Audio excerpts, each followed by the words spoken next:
Hi, I'm Dr Selena Fisk, and welcome to this episode of Make Data Talk.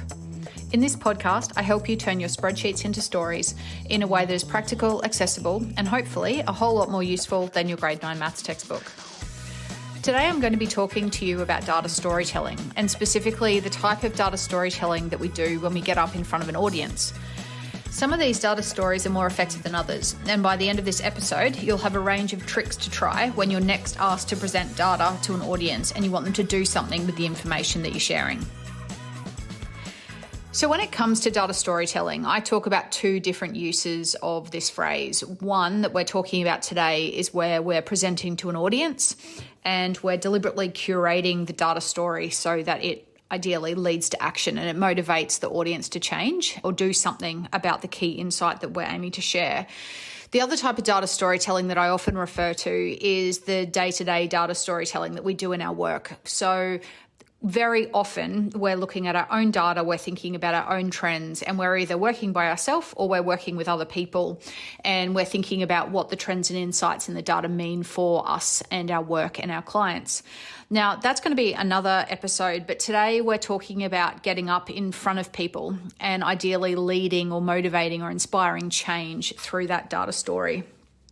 When it comes to telling an effective data story to an audience, I really like Brent Dyke's Venn diagram, and I share it pretty extensively on social media. And it's really easy to find online if you just Google Brent Dyke's and effective data storytelling.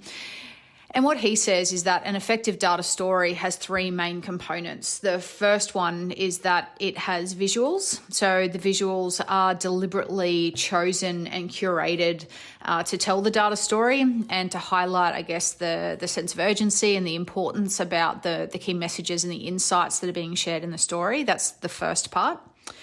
The second part is that obviously, we need to share some key data. So key metrics, key values, key things that our audience absolutely needs to know that are going to help motivate them to act or to think about what actions they might be able to take. And then the third piece is that we weave a narrative through it.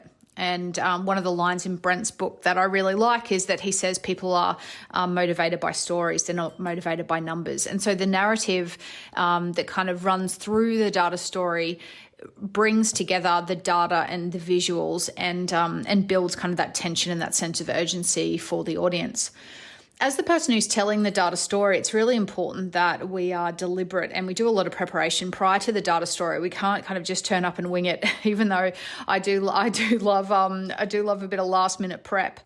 The reason we have to prepare for this data story is because we have to get the narrative right. We have to be really deliberate and discerning about what we choose to share, how we choose to plan that message, and how we choose to kind of plan the presentation. And we need to understand what our audience wants to know and what they need so that we can curate and choose the best narrative and the best story to really inspire or motivate them to do something with the information. We also need to be really deliberate about the type of data that we choose. We always have a lot of data. You know, I often joke that I've never been into an organisation that said to me, you know, Selena, we don't have enough data. Can you help us come and find some? It's usually that we have way too much and we're not using it very well. In a data story, we need to kind of distill down through all of those potentially millions of data points into some of the key metrics that are most important, because what we don't want to do in our data story is overwhelm the audience and give them too much information, because if we do that, we're just going to overwhelm them and then they're not going to really know how to act or have any real clarity around action, because they're going to be bogged down in the numbers and they're going to be trying to remember all the different things that you've told them. So as a curator of the data story, we need to be really deliberate about what we choose, and also how we represent the different metrics that we include. In a previous episode on making numbers meaningful, I talked about the way that we can frame numbers in different ways. We can talk about raw numbers, we can talk about proportions, we can talk about ratios, we can talk about percentages, we can scale numbers back to make it more human and on a scale from 1 to 10, for example. And as the data storyteller, we have the ability to do that. And that's kind of worth going back and listening to that episode if you haven't listened to it and you're interested in this aspect of it.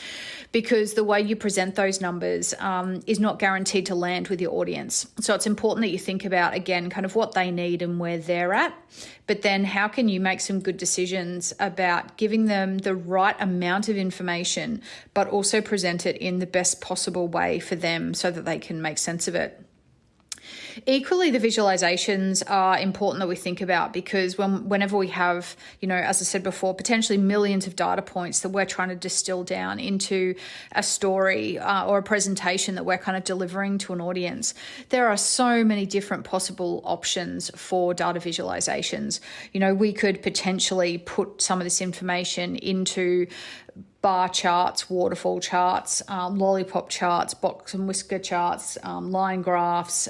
There are so many heat maps, for example. There are so many different options of data visualizations that we could choose. And again, they're not all created equally, and they're not all going to convey your message and the whole purpose of the data story in a similar way.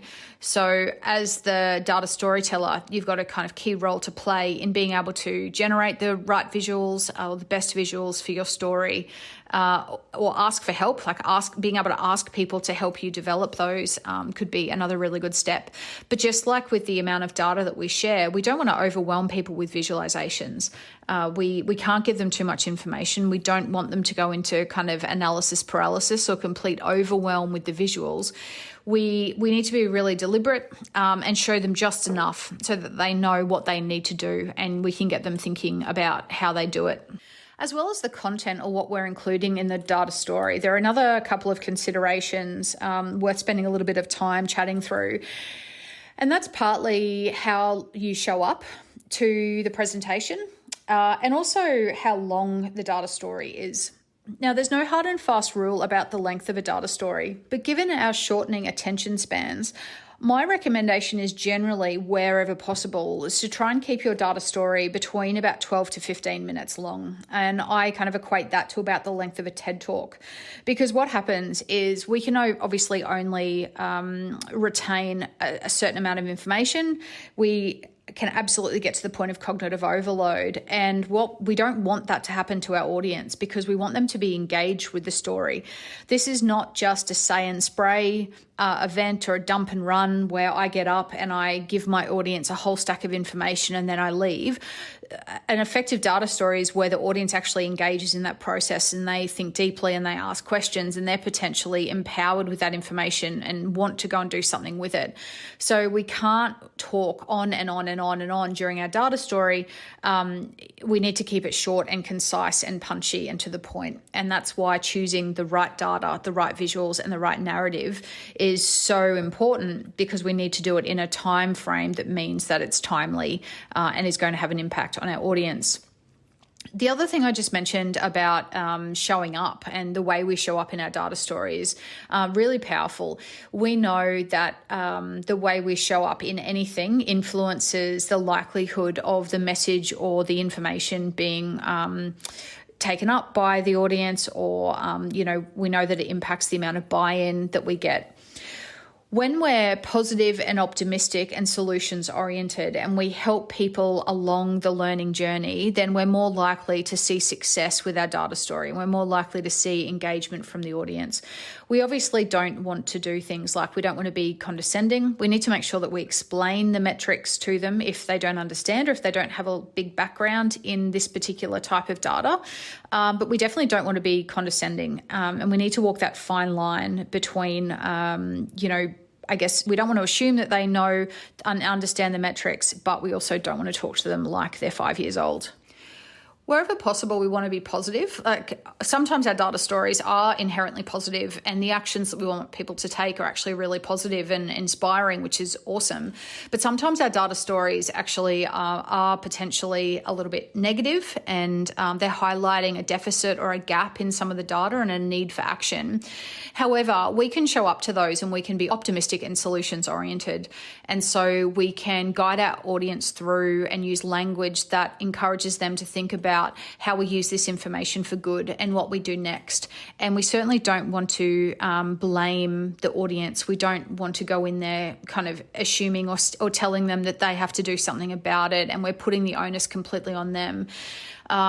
Like in any kind of negotiations, like in any difficult conversations, we always want to go in a way that's really non-judgmental, really open, and we want to be really curious about it as well, because even though as the data storyteller, we might have done the analysis and we've got a really good understanding of what the numbers are saying, at the end of the day, we can't possibly know every single context that these metrics are coming from.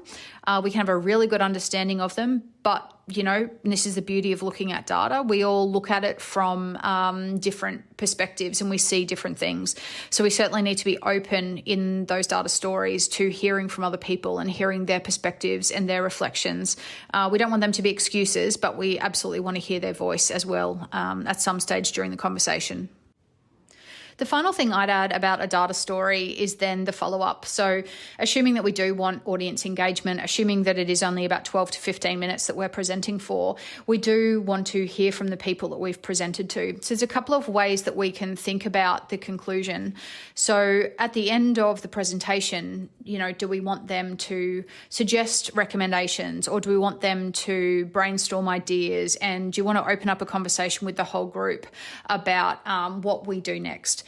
Do you want to go in potentially with some ideas of what that might look like, with some recommendations and suggestions, and guide the conversation in that way? Sometimes when we're presenting to a board, for example, it might be that we tell the data story and then we actually say, well, these are the things that we acted on and these are the actions that we took.